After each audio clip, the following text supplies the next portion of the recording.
Yo, it's Guido coming at you with a replay review. Tactics Talk replay review. Good morning. I hope you guys are having a fantastic one and your day is very nice indeed.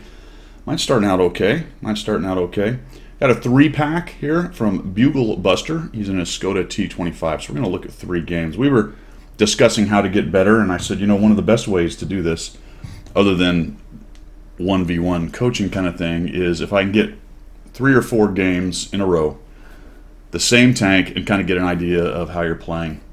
Take a look at your stats, kind of figure out if we can find out some things you can do better. So we did that. Sent me 3 games in the Skoda T25. This is the Czech Tier 6. Happens to be the one that splits off to the new heavy line, for the new Czech heavy line. And so you're probably going to have to go back to this if you've already ground through it and get yourself some experience so you can get to the Tier 7 heavy. In any event, these are 3 Skoda T25 Tier 6 medium tanks. Got a little auto loader in it. Pretty cool little tank, actually. I like it quite a bit. And we are here on Himmelsfield. Rolling on the Westdorf. We're going to head down to the south, it looks like. Let's see what his note said. Suggested sending a few replays to review. Here's 3. Stat-wise, they're well over my norm, but it's mostly the tank. Well, let's take a look. Treats me well. Okay, cool. He likes the tank. The times I wasn't sure what I was doing, most notably Westfield and Pearl River, so we're going to look at both of those, obviously, and one other. I love what you do on YouTube. Please keep it up. Yeah, I read that part so I could... All right, there we go. Pat myself on the back. I also had to smack my mic. Perfect. That kind of sounded wrong, actually, but here we go. P43 gets rammed. And we're... All right, here we go. You need to learn how to drive better. I'm just kidding. Just kidding. It's always bumper cars getting out of the cap, isn't it, folks? It's always bumper cars getting out of the cap. Pocket Devil in his M44. That's a good name for an M44. Pocket Devil. All right, we're going to head up this away. Speed this up a little bit. Now, I have watched these, and I'm going to say one thing right off the bat. We really are... we're a bit of a spendthrift with the ammo, and you can really get into that kind of shooting with this tank because the intra clip, the shots in between the 2 or the 3 shots in the clip, is very fast. So it's one of these pew pew pew kind of guns. Boom, you can see right there. Boom boom, and we sort of force one more, and we don't get it. Then we ram into the Type 58 that's behind us, and we really just love this spot. We're going to hang out right here. Unfortunately, this spot is pushing a little far forward and getting us lit, and so we eat a T-30-45 shot. And then we just really want to get that clip out there, right? Yep, and we're just taking little tiny pixel shots, but it ain't doing much, and meanwhile our guys up front are losing hit points. And so we've got this really great DPM machine, and we're just getting spotted, getting hit, and standing in, and by golly, we want to take those shots. All right. We are down to 291 hit points, and we've done 211, and I think we've gone through 3, maybe 4 clips, at least 3. For my money on this one, once it started to develop, especially after the first clip, and you noticed that there weren't really that many of them over here, pushing into your 2 guys that were close, that Type 58 and Skoda were giving you a good essay on what was there. You do have to be careful going around the corner because you don't want to be shot by their campers back here at about K6, but by golly, man, get that disgusting burst monster up there. Then because of this ground right here, you have a perfect place to go back for your like 6-second reload for another 3 shots. And this thing is a monster in this kind of fight. So I like the positioning up here. Okay, personally I would go to the top, but let's just stick with talking about how we're going to fight down here. Your Tier 6, so everything's a 6. Obviously there's heavies up there, and this can be tricky up there in the northwest. So let's just stick down here in the southeast. But for my money, you're up here. As soon as you, and that's fine to hang out here. Maybe they push around and you can bush up and punish them. Absolutely, that's good stuff. But once it developed, the decision making should have been, let me get up here and no kidding, get those shots in, because we just ate so many hits we didn't need to take trying to be tricky in these bushes, and we weren't tricky, right? Why not just come up here and use some solid corner action right here and just punish these guys and come out of this with, you know, 500 on them and 200 on you instead of the other way around. So now we're really kind of hurting, and we got to be very careful. The other thing that getting up there and helping to trade and share with your two buddies there is they don't take as many hits. It's much better to get 3 of you in there pummeling one and take his gun out than to do this kind of a little dance with these guys. So now we're going to mess with him. We get one in, we stand in, we get it. He doesn't really have the depression, can't quite get on you. And I don't know if you knew that or not. Maybe you were seeing his gun wasn't quite coming up and over, but man, that was a little bit dangerous right there. And now we're fighting through this guy. Of course, we're completely exposed at this point, but we get that guy dead. All right. We've won this flank. Decision time. Let's see what you do. Push right into cap, right? No, I think this is the right answer. You're going to come back. Obviously, the AMD's gone through. Get him if you can, but you're also a little interested in potentially catching guys about F, D, E, and F or so on the edge of the escarpment over there. We do have to go across some open area. But it looks like most of them are up there. Now look at your other Skoda. He's just pushing in like a gigantic Muppet. M44 goes down. Now we've got an AMX. All right, on this situation here, I want you to, let's just watch how the shooting goes. So we push in. This thing's not terribly accurate.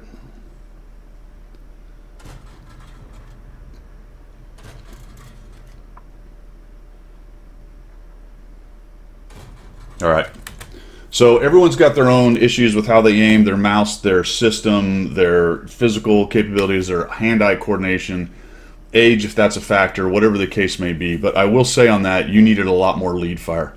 So what we're going to do is we're going to back this thing up. And you know, you've got to kind of figure out, get a feel for each tank, and it will take time to get a feel for that tank on the shell velocity, the distance you're shooting, and the relative line of sight of the AMX from going, in this case, going from right to left on the screen. So let's just go here. We see this guy start to move. Oops, there, that's what you're doing. All right, that first shot, this got this burning tank in front of us, but where you're aiming, for me, and I would zoom in a little more, this is more like right here, and then fire. And watch where you fire. I mean, that almost got him, just because of the shell velocity, but still was about to go behind. This one's way behind, I think, as it comes around. There we go. I mean, that was just plain old behind him, right? He was off to the left. He'd started turning towards you, so the relative line of sight was much less. Anytime you get that straight away or straight towards idea, that's much easier to gauge right there. So we see this a bit more. In fact, you might even do it some more here. I don't know if the T50-2 beats him. Yeah, he does. There's some more examples of that kind of thing later on as well. So start to think a little bit more about lead fire. You know, when we flew, it was in lead, in plane, in range. Range is on this thing, I don't remember what they go, 700 meters or whatever the shells go. I'm not sure. I don't remember what the maximum is they go. You can actually hit people outside of your draw range.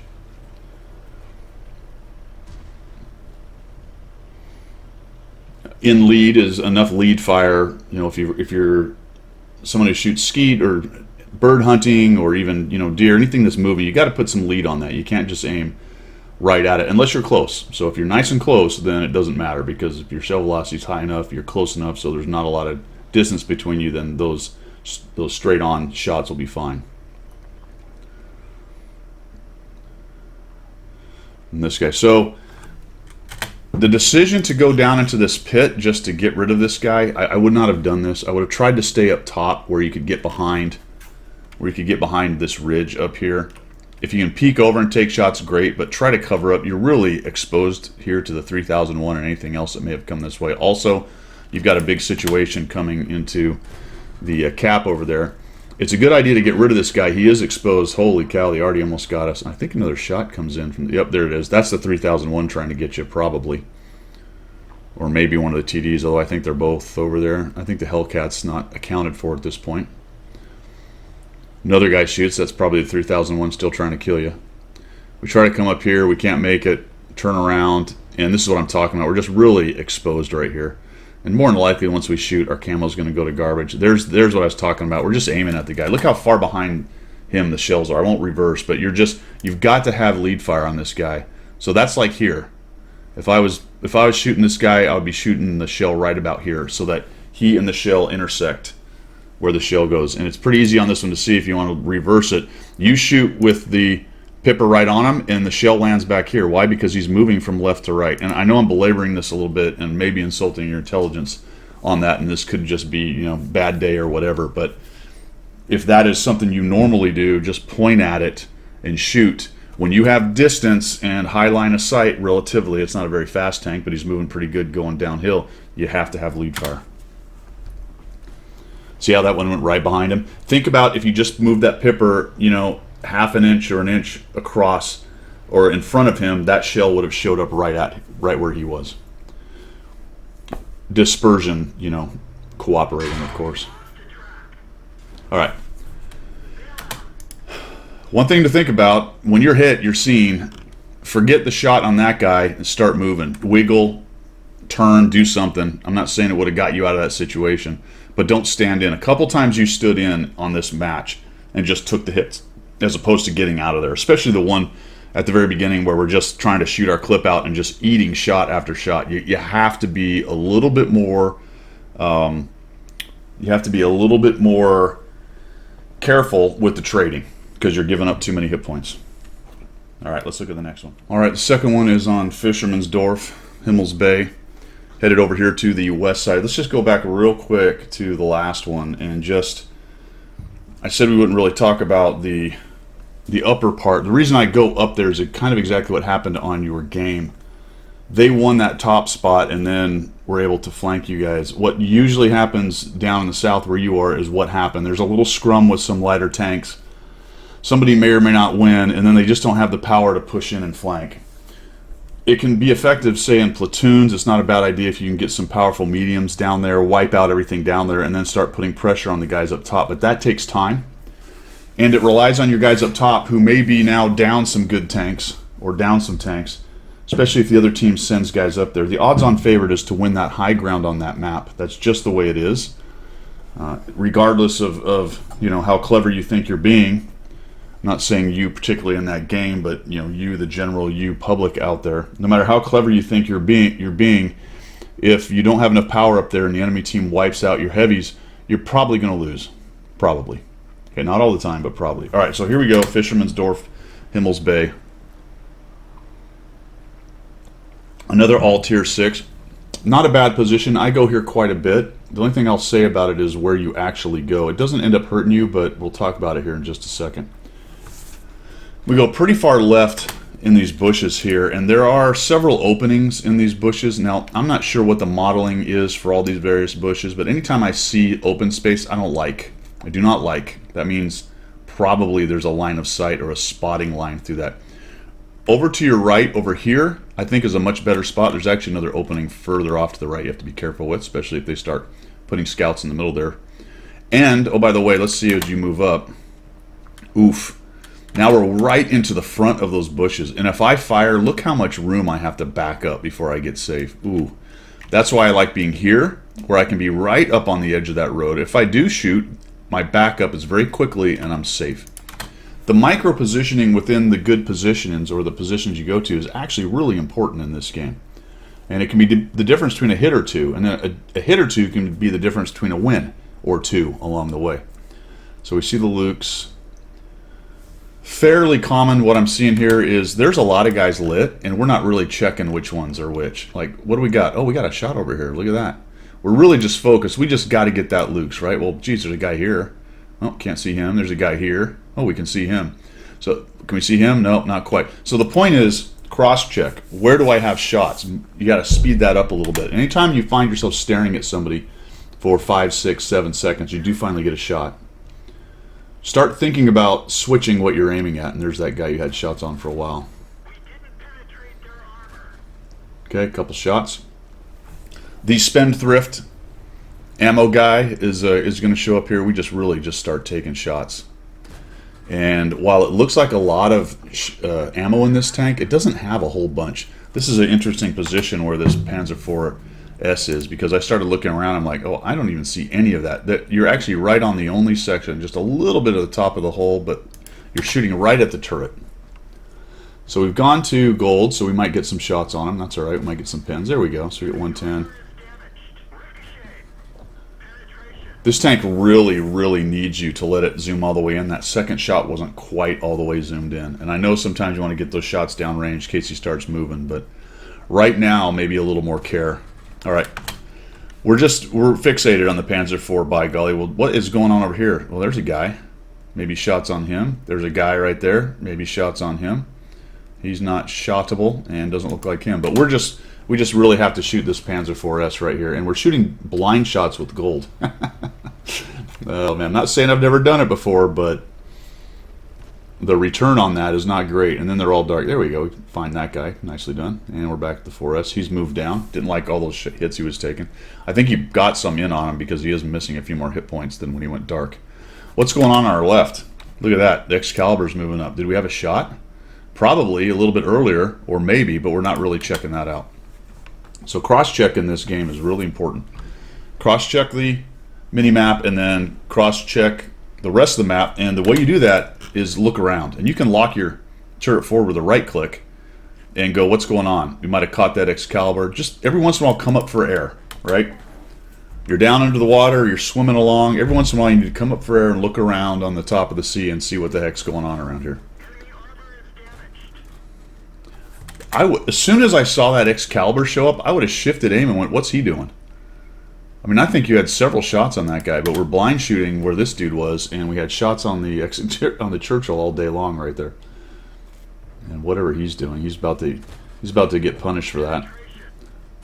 Those are probably good blind shots. You know why? Because the Churchill's pretty slow. And that guy was exhibiting not very much SA. So yeah, throw those in there. And it looked like you had a nice big highlight on him. He wasn't really behind anything right there like some of the other shots you were taking. So that was actually a decent amount of blind shots right there for that guy. All right, we're 1,500 hit points up. Take a look at where your team is, though. You're 1,500 hit points up.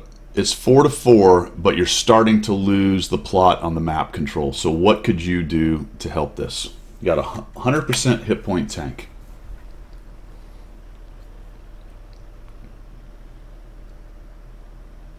And we're going to run back here.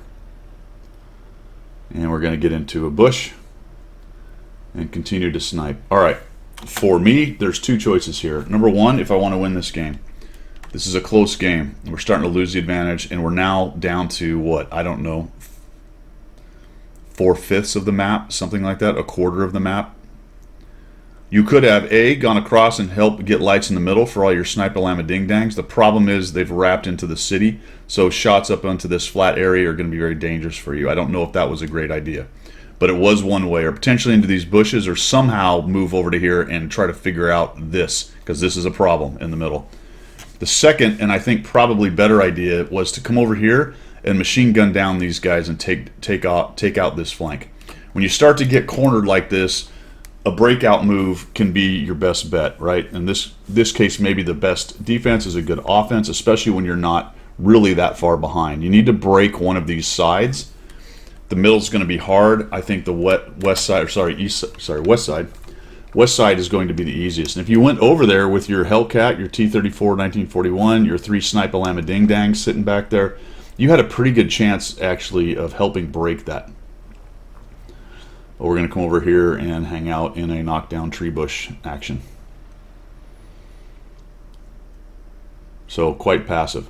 For me, I'm going to try to make something happen here as opposed to wait for something to happen. People have different play styles. So that was actually even just a little bit too far back on him as far as lead fire. But see how he was closer, and with that nice shell velocity, you didn't have a problem. I'd have just stayed in there. There you go. You weren't lit, so you're probably good until they creep in a little closer. There we go. We get him dead. Very good. Now the Lukes. The Luke's going to hang out behind this dead World War I era tank here. T-28's wandering around. Get a shot on him. Another shot, nicely done. Another shot, and that one bounces, unfortunately. Actually, armor not hit, so it hit something that didn't have armor behind it, didn't have a hitbox behind it. And now we got to start getting worried about ammo, and we shoot 3 blind shots, or 2. Oof. Look at this, we're down to 18. Now we got a little tiny spot. We light him on fire. Very good. Does it kill him? Not quite. Gosh darn it. And there he goes. Now he's dead. All right, not bad. We killed a couple aggressive guys that came in. We decided to come back. We didn't go middle. We didn't go west. We got that done. We're kind of hurting on hit points here. How do we break this open? For me, your power is still in the west. Get over there and help get rid of that Lago. Help get rid of that Lago.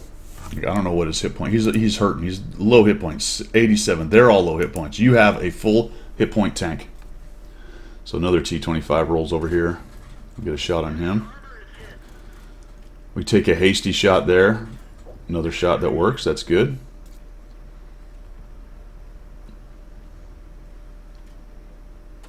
Trying to snipe this guy. Ooh, yeah. There's no reason to take the blind shot. Just scooch forward till you light him up in the bush. And then scooch back if you want. But get him lit so you can aim a little better. There we go. Finally getting some shots. You're rushing it. Wait till it zooms all the way. He's not going anywhere. He's very content just to sit there. Now he's moving out, so perfect. You're getting down to low rounds like this. You got to make these shots count.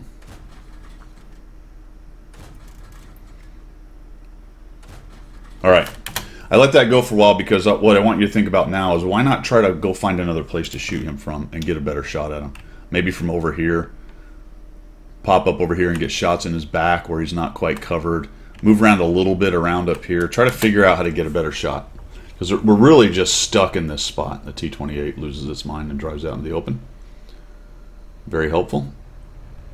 Stop and kill him, man. Okay. That's not bad. Make sure that we're camoed up. You got her. Now this guy's a problem because he's got a lot of hit points and pretty good armor. We did save some ammo, or some gold ammo, so that's good. This guy just drives onto the cap. Good on him. Oh, man. One thing I try to think about when I've got firing line like this back here, and we're starting to lose guys.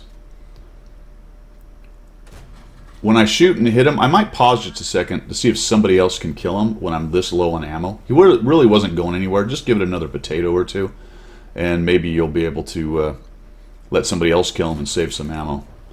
Nice little shot on there. Hit C. I haven't seen you do that. So let's just cover that real quick. Let's see if you do it.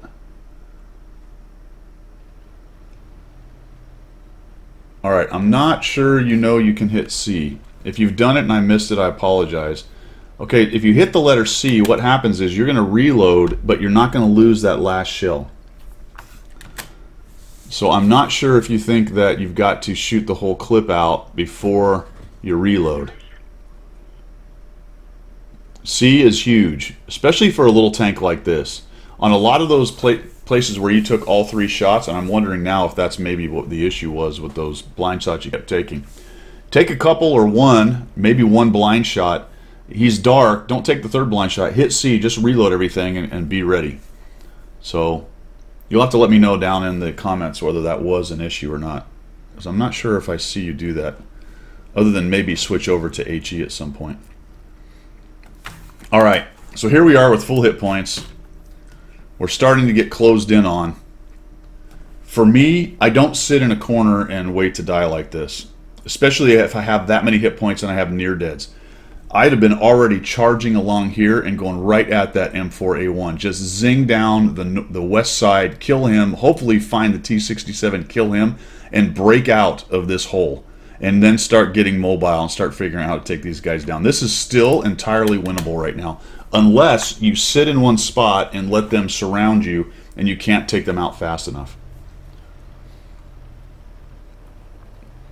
And I certainly wouldn't go over here and try to take on a 3001 with all his hit points. You know he's coming. And I don't know what the Hydro is. The 67, yeah, so he's pretty full hit points. The 67's full hit points. There he is. Oof.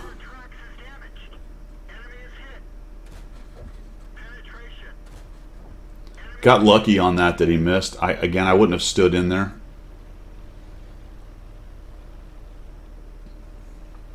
Your best bet here is to just go at him. These are HE shells. Hopefully you get lucky. Obviously, you'll probably kill the M4A1. T-67 sees you right now. So I don't know if you're just permalit here or what. And I haven't noticed if you have 6th sense, to be honest. I probably should have noticed that. Let's see if we're dark here and we get lit when we pop out.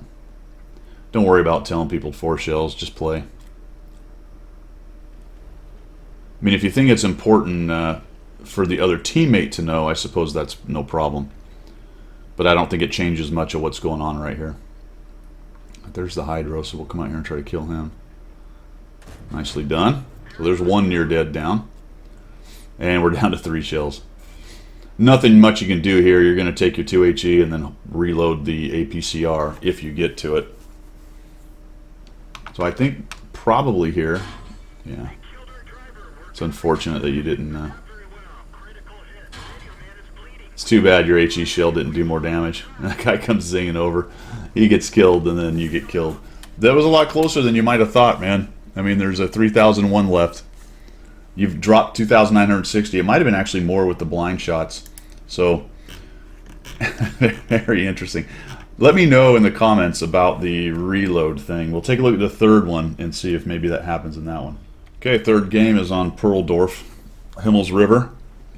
We're headed up here into the medium tank, light tank area. I find this position on the map to be nearly useless for winning the game. Rarely, if ever, does it have a decisive impact. See everybody going to the middle, maybe even to the north. On encounter, I think this is a little more important here on an encounter map. Obviously, because the cap's over here. And the north becomes much less important, although you do have to watch out letting a bunch of heavies get through in the north over there. All right, you do know how. You hit C. Excellent. Excellent. I couldn't remember if you'd done it. There you go. There you go. So we do know how to do it. That's good. See, the middle's getting pretty well covered up by your team. And this is what happens over here. We have this little peek-a-boom situation where some mediums play footsie, and they stick their turrets up and take a few peeks and pokes, and meanwhile the game's being determined over in the brawling area. Guys are taking that middle area, which now has a commanding effect on shooting the guys over there in the side. If the enemy team had taken this spot, you'd be getting shot in the side, but we're just sort of hanging out here. And it kind of goes with the last map, or the first map I talked about. On the one hand, you don't want the enemy to just willy-nilly take every flank. And when I say things like, you go here because it's the critical terrain, it's not because I think every single tank on the team should go there. It's because I say, if you're trying to be decisive, you go there to the decisive spot. Somebody will always go over to this kind of place and play footsie and peek-a-boom. That's just how it's going to be. If it was an organized match, they would have a scout just keep an eye on it, or somebody positioned where they could at least let them know if there's some kind of weird push around this way, then you can react to it. And that's kind of the way I look at it with the pub match. Somebody will be over here to let me know if some weird non-standard, non-meta kind of push happens. And they happen, they do, but they're not the standard, right? So I want to keep an eye on it, I want to react to it, but where I want to be, because I always consider myself to be the best player on the team, even if I am objectively not the best player on the team, just ram him. Try to get him with a ram. You block your Cromwell's kill shot. Not that you could know that, but... So I just consider myself to be the best player on the team. So if I don't do it, nobody else will, basically. That doesn't mean YOLO. It doesn't mean throw your tank away. But it does mean that I try to go where it's decisive. So we're doing okay. We got 796 damage. We did have a bit of a push up here, so we've been fighting them. Notice that the purples tried to retake the middle. They actually took some power in there. You got hit by the T-78 camping back there. And I guess we're bailing out. I don't really know why we're doing this. We also have HE loaded. So, okay, so we've basically fallen back. We are a bit of a one-shot. This is going to be tough. HE on a 2801 is going to be kind of a tough sell here, I think. Maybe we can get some arty help or something. So he's still going to come. Don't get up there too high. What we're hoping here to do is hit him 3 times and get reloaded before he just comes down, either rams us or kills us. Might be better off just running away from this position. You really want some standoff at this point. Okay, he's not coming for whatever ring. Get out of here. Yeah, it looks like maybe we're thinking about that. Also, I'd get rid of the HE. I don't know if you noticed you've got it loaded. I do that a lot myself. You'll see me on stream go, why am I shooting HE? Usually it's related to trying to fix something or use a kit. So I think it's 4-3 for manual kits. That's something I got really quick at doing 4-3, or maybe it's 5-4. I'm not sure. There's a couple of the ones when I was using manual kits, there was 2 keys. So instead of using a bind or trying to use my mouse with a special key in the mouse or whatever, I just kind of got really fast with that. And every once in a while, I'll hit that 3, because now I use regular kits, which is either 4 or 5. But every once in a while, I'll do the double hit still. Oh, geez. And now I look like an idiot, right? Because the HE was the perfect decision. Oh, I guess it wasn't. It just added to each other. Look at that. It's interesting. I thought each one of those hits was doing a bunch of damage, but if you look at it, it's 143, 25, and 26. And it happened so fast, it just kept adding it on the indicator. Very interesting. So that did kind of suck. We probably should have done 300 or so to this guy, and we did about, what, almost 200.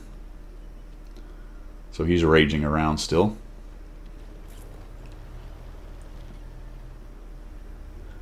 Nicely done. You're getting him spotted. We should be able to beat him. We should be able to take a hit from him and get 3 out before he can do anything. He's making a runner, though. Nice. Oof. Hit C. Just get... Ooh, never mind. He decided to come... Oh, jeez. I was going to say, oh, no, here he comes. He thinks he's going to get you on the reload, and he might. No! Nice. Well played, well played. I think I would have taken those 2 free shots, backed out, hit C for that quick reload, and been ready for him. I don't think he would have lost the hit points on his little stop and shoot. I like the aggression on trying to take him down. Looks like we're kind of looking for where the T-78 is. Kind of a tough nut to crack right here. Hit C. Where'd your shell go? Was that the kill shell? That was the kill shot on the 2801. So you definitely need to hit C. So maybe a little bit more careful attention to what your clip is doing. Uh-oh. Oh, don't stand in. He's ooh. All right, that's a bummer, man. Yeah, don't stand in there. Also, that's a platoon, and I don't. Yeah, same clan. I was gonna say I don't know if it's a dynamic platoon, but I doubt it. Same clan. Looks like they're working together. KB2 and Pudel. All right, man. Well, I hope some of that stuff helped you there. I think some initial positioning, a couple initial positioning decisions, I don't think were fantastic. On the first one, it's okay, but we talked about the micro positioning on the first one. I talked about ad nauseum about why I go to the critical train on that particular map. On the second one, I like the initial positioning. The micro positioning there, I didn't like too much. You need to be a little bit over to the right. And then I think there was a couple points where some careful aggression might have broke you out of that position. Used a little bit of your hit points to help your team leverage to a win. That was a very close one. And I think your passive fallback stuff, while it was working good to farm damage, was not really helping your team win. There was a couple opportunities for you to break out and really make a difference right there. On this one, very similar to the first one, you kind of go down to where the lights and the mediums, play Snipe-A-Lama Ding Dang and Peek-A-Boom and all that good stuff.